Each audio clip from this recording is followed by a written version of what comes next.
السلام علیکم ناظرین، میں انصر علی، آپ انصر علی بلاگ چینل دیکھ رہے ہیں۔ چینل کو سبسکرائب نہیں کیا تو سبسکرائب کر لیں اور بیل آئیکن کا بٹن دبا دیں۔ ناظرین، آج ہم بات کریں گے میاں محمد نواز شریف کی، جو پاکستان میں آ گئے اور 8 مئی کو جو الیکشن ہونے جا رہا ہے اس کے بھرپور تیاری ہو رہی۔ میاں محمد نواز شریف پورے پاکستان میں جا رہے ہیں اور لوگوں کو منا رہے ہیں، اپنے جتنے ان کے ورکر تھے ان کو منا رہے ہیں اور آگے الیکشن کی تیاری کر رہے ہیں۔ اور انہوں نے ایک سپیچ کی ہے پاکستان کے بارے میں، وہ آپ یہ سنیں۔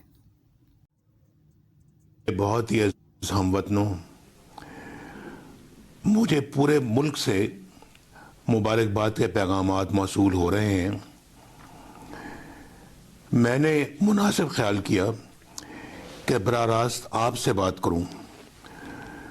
سب سے پہلے میں اللہ تعالیٰ کا شکر بجا لاتا ہوں جس نے مجھے آخر کار جھوٹے اور بے بنیاد مقدمات میں سرخرو کیا۔ میں آپ سب کا بھی دل کی گہرائیوں سے شکریہ ادا کرتا ہوں کہ آپ نے مجھے ہمیشہ اپنی دعاؤں میں یاد رکھا، ہر طرح کی مشکلات میں میرے ساتھ کھڑے رہے اور ایک لمحے کے لیے بھی میرے خلاف اس جھوٹے پروپیگنڈے پر یقین نہیں کیا۔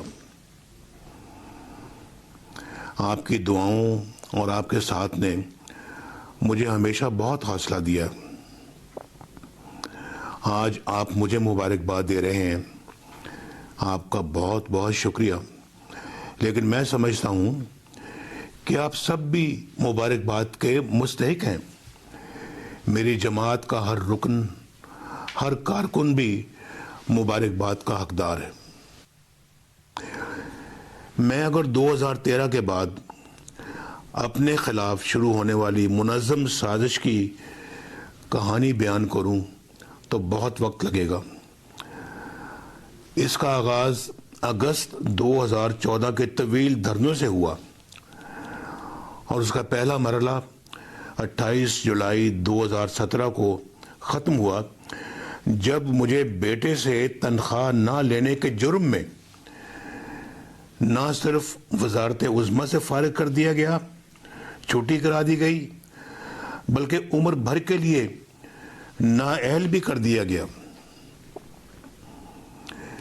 آپ کو اچھی طرح یاد ہوگا کہ کس طرح واٹس ایپ کالز کی گئیں، کس طرح ایک جے آئی ٹی کے لیے ہیرے چنے گئے اور وہ بھی واٹس ایپ پر، کس طرح اس جے آئی ٹی کی نگرانی کے لیے ایک 3 رکنی بینچ بٹھایا گیا، کس طرح مجھے سسلن مافیا اور گاڈ فادر کی گالیاں دی گئیں،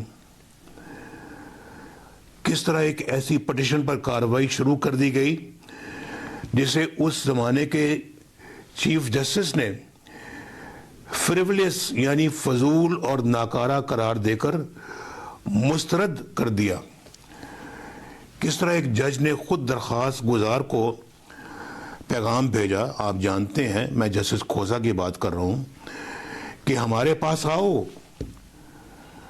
پھر کس طرح نیب کو 3 ریفرنس دائر کرنے کا حکم ملا اور کس طرح سزائیں دی گئیں اور کس طرح سپریم کورٹ کا سزا دینے والا ایک جج جس نے مجھے سزا دی تھی، اس بینچ کا وہ حصہ تھا جج، احتساب عدالتوں پر وہ خود ہی مانیٹر بن کر بیٹھ گیا۔ کس طرح مطلوبہ فیصلے حاصل کرنے کے لیے سینئر ججوں کے گھر جا کر دھمکیاں دی گئیں۔ میرے بزرگوں، بھائیوں، بہنوں، یہ ساری باتیں ریکارڈ پر آ چکی ہیں۔ اس شرمناک کھیل کے سارے کرداروں کے چہرے بھی بے نقاب ہو چکے ہیں۔ وہاں سے حق اور سچ کی گواہیاں سامنے آ گئی ہیں جو ہمارے گمان میں بھی نہیں تھی، وہم و گمان میں بھی نہیں تھی۔ یہ سب اللہ کا کرم ہے، کیونکہ میں نے اپنا معاملہ تو اللہ پر چھوڑ دیا تھا، اور آپ کو یاد ہوگا میں نے کہا تھا میں اللہ پر چھوڑتا ہوں، اور آج بے گناہ قرار دیے جانے کے بعد جب میں پیچھے پلٹ کر دیکھتا ہوں تو مصائب